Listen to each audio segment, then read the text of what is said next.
김정일을 만날 거냐 안 만날 거냐.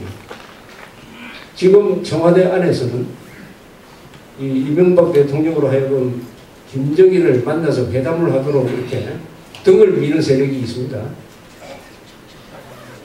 그 사람들이 이 대통령 가장 측근에 있어요. 반대로 거기에 대해서 반드시 천안함에 대해서 사과를 확실하게 받아야 된다고 하면서 반대하는 사람들도 있어요. 그래서 일종의 노선 갈등이 이루어지고 있습니다. 노선 투쟁이죠. 제가 보니까 이 통일부 장관하고 밑에 담당 비서관은 잘 버티고 있다 그래요. 그러나 회담을 하는 쪽으로 모는 사람이 다수인 것 같습니다. 이명박 대통령은 어느 쪽인지 아직도 자기의 자세를 정하지 않은 것 같습니다. 만약 이명박 김정일 회담이 내년 초에 이루어진다고 하면은 저는 그 뒤에 한국의 보수가 분열한다고 봅니다. 분열한다. 만나서 할 거라고는 김정일을 만나면은 이명박 정부가 하는 것은 김정일에 대해서 퍼주기밖에 없어요. 만난다고 해가지고 김정일의 핵을 포기하겠습니까? 천안함을 일으킨, 천안함 사건을 일으킨 사람을 잡아가지고 남한에 넘겨주겠습니까? 배상을 한 10억 달러 하겠습니까? 구금포로 수천 명 되는 사람 다 보내주겠습니까? 이게 안 되면은 만난 즉시 그 다음부터 잠잠하고 있던 이 한국의 진짜 보수 세력이 아마 들고 일어날 거예요. 그러다면은 보수는 분열합니다. 이 보수 분열을 만드는 그 자살 행위를 그러나 할지도 모릅니다. 할지도 몰라요. 별도의 계산법이 있으니까. 우리가 가지고 있는 계산법과 다른 계산법을 가지고 있으니까 할지도 모릅니다.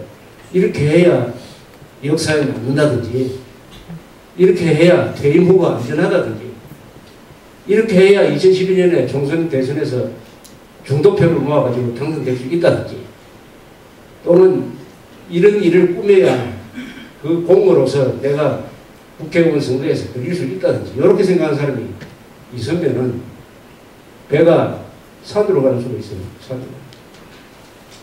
그래서 이걸 모든 진정한 보수 세력들이 잘 감시를 해야 됩니다. 무조건 반대하는 것보다는 조건을 붙이는 것도 한 방법이에요.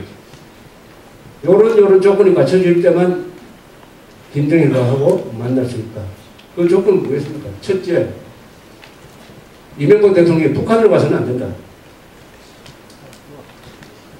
서울에서 만나든지 최소한 중립기대에서 만나야 된다. 그 다음에 천안함 사건, 박광자 여사 사살 사건, 그 다음에 작년에 있었던 임진각 무단 방류 사건, 요 책임자는 반드시 처벌하고, 형사처벌이죠. 처벌하고 배상해야 된다. 배상하고. 요새는 이 요구 조건이 책임자 문책 이렇게 요구를 하다가 그게 썩 없어지고 요새는 사과 이렇게 나옵니다. 사과. 아니 북한이 사과하는 거 받아서 뭐합니까? 과거에 사과 여러 번 했어요. 달라진 거 없습니다. 이 정도. 그 다음에 구금포로 납북자 다 전원 송환. 요거 자신이 있으면은 그 다음에 핵포기. 그 다음에 만나도 좋다. 이렇게 조건을 거는 게 무조건 만나는 것을 반대하는 것보다는 더 설득력이 있을지도 모르겠다. 이렇게 생각합니다.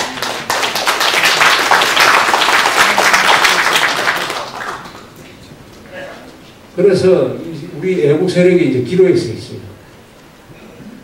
왜 기로에 서 있느냐 하면은 우리가 1998년부터 2007년까지 10년을 거치면서 우리 역사상 아주 중요한 정치적 자산을 하나 만들어낸 것은 권력을 잃은 우리 애국 세력, 보수 세력이 아무런 권력의 뒷받침을 받지 않고 아무런 기업의 돈도 받지 않고 자발적으로 뭉쳐가지고 서울역에 나가고 시청에 나가고 데모하고 해가지고 진정한 애국 세력을 하나 만들어냈어요.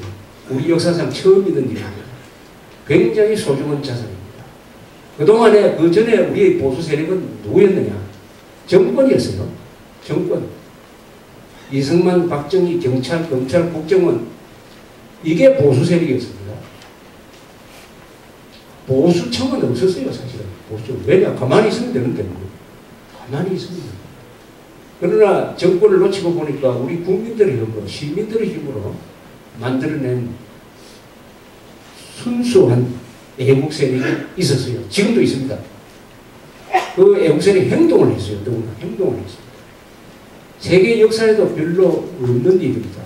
원래 애국 세력은 잘 행동도 하지 않고 거리에서 좌파하고 직접 부딪히는 예가 거의 없어요. 그러나 했어요. 그 결과로서 좌파 정권이 종식이 되었습니다. 그러면 지난 3년 동안에 이 층이, 이 순수한 시민적 애국 세력이 커져야 될 것 아닙니까? 커져야 돼요. 또 커지도록 정부가 노력을 해야 되죠. 그런데 더 약화되고 있습니다. 지난 3년 동안 더 약화되고 있습니다. 그 중에 상당 세력은 친정부 세력으로 가버렸어요. 어떤 일부분은 의용화되어 버렸습니다. 의용화. 그리고 상당수는 배신감을 느끼기 시작했습니다. 허탈감을 느끼기 시작했습니다. 그리고 자체 교육에 실패를 해서 노령화가 계속 진행되고 있다. 이런 아주 안타까운 현실이니까 지금은 이제 정권 후반기를 맞은 이 이명박 정부와의 관계를 우리 애국 세력이 정리를 해야 됩니다. 정리를. 가만히 있으면 어떻게 되냐. 한국의 애국 세력과 이명박 정부와 한나라당이 하나로 묶여져 버려요. 묶여져서 도매금으로 넘어가 버립니다. 도매금으로. 왜냐? 내부적으로는 이명박 정부를 비판하고 하지만 다 가만히 있고 있었기 때문에 다 같은 모양이다. 같은 사람들이 모양이다. 생각이 같은 모양이다. 생리가 같은 모양이다. 해가지고 여기 있는 사람들끼리 중도 세력으로 규정이 돼가지고 도매금으로 같이 넘어간다. 정권이 내려앉아버리면 같이 내려. 한나라당과 운명을 같이 한다. 이제는 우리 애국 세력이 한나라당과 뭐가 다른지를 국민들한테 알려야 됩니다. 그러니까 이명박 정부와 한나라당이 해온 것과 우리가 생각하는 것이 이렇게 다르다. 이렇게 다르다. 한 걸음 더 나가서 결별을 선언할 필요가 있어요. 결별. 우리는 이명박 정부를 앞으로 지지하지 않는다. 72배를 가리겠다. 대안을 만들겠다. 이렇게 결별을 선언해야 자생적인 애국 세력이 함께 죽지 않을 것이다. 함께 죽지 않을 것이다. 이런 고민을 진지하게 하는 분들이 이제 많이 생기고 있습니다. 그리고 그런 방향으로 계속 활동하는 과정에서 무언가 조직이 새로 이루어질 수도 있을 것입니다. 그러나 어쨌든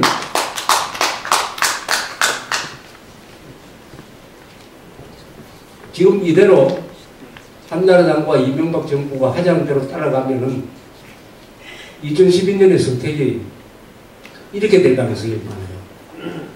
보수를 버려가지고 왼쪽으로 간 한나라당, 탈보수한 중도 좌경적인 한나라당과 그 다음에 좌파는 오히려 오른쪽으로 가요. 상당히 오른쪽으로 온 좌파 사이에서의 선택이 될 가능성이 있어요. 그러면 구별이 잘 안 될 거예요. 정책이나 말하는 게 비슷해질 겁니다. 그러면 굳이 한나라당을 선택을 해야 될 이유가 있겠냐. 굳이. 그러니까 50세 이상의 확실한 방공자유민주주의 그 성향에 물타기를 해가지고 수면제 마취제를 줘가지고 한나라당 후보나 민주당 후보나 비슷하게 보인다. 비슷하게 보이면은 반드시 좌파가 이기고 있어요. 그 선을 확실하게 긋도록 다르게 보이도록 만들자. 그런 식으로 나가면은 우리가 한나라당 후보를 지지할 수 없다. 다른 대안을 만들어낸다. 이런 자구책이죠. 일종의. 이 자구책이 이제 필요한 그 마지막 시점에 이 필요성은 저는 사실 2007년 이전부터 주장을 많이 했습니다만 이제는 더 이상 갈 수 없는 마지막 데드라인에 온 것이 아닌가 하는 생각을 하게 됐습니다. 그래서 제가 한나라당 그 무슨 중앙위원회 가서 이야기를 이렇게 했어요. 왜 애국 세력은 한나라당을 싫어하느냐? 결론적으로 한마디다. 한나라당이 애국 세력을 싫어하기 때문이다. 이렇게 이야기를 했습니다. 한나라당을 싫어하는 단어가 세 가지가 있습니다.